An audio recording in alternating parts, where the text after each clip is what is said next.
बहुत समय पहले की बात है। एक सुंदर और सशक्त राजा था। उसके राज्य में खुशहाली और समृद्धि थी, लेकिन उसे एक समस्या का सामना करना पड़ा। राजा को बहुत दिनों तक बच्चे नहीं हुए थे और वह अधिक चिंतित था। राजा ने अपनी चिंता को दूर करने के लिए अपने दरबार में एक पंडित को बुलवाया। पंडित ने राजा को बताया कि एक विशेष परी है जो उसकी समस्या को हल कर सकती है।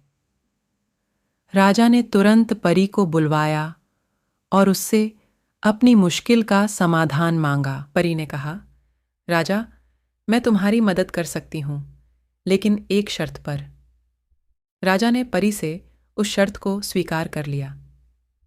परी ने कहा, तुम्हें एक पुत्र होगा, लेकिन उसे 16 वर्षों तक मेरे पास रहने दो। 16वें वर्ष में मैं उसे तुम्हारे सामंजस्य और प्यार से भरा हुआ लौट आऊंगी। राजा ने इस शर्त को स्वीकार कर लिया और कुछ समय बाद एक सुंदर बच्चा हुआ। राजा ने अपने बच्चे को परी के पास भेज दिया।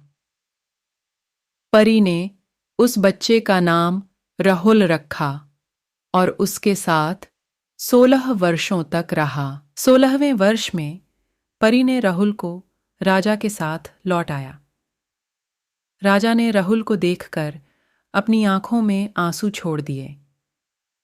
राहुल ने परी के साथ बिताए समय के बारे में सुनाया और राजा को बताया कि परी ने उसे सभी शिक्षाएं दी हैं जो एक नेता को जाननी चाहिए। राजा ने परी को धन्यवाद किया और उसने राहुल को राजकुमार बना लिया।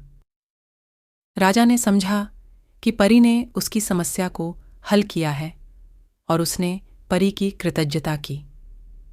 इस तरह परी ने राजा की मुश्किल को सुलझाया और राजा ने एक सशक्त और बुद्धिमान राजकुमार को प्राप्त किया। और फिर से राजा के महल में खुशियां लौट आईं।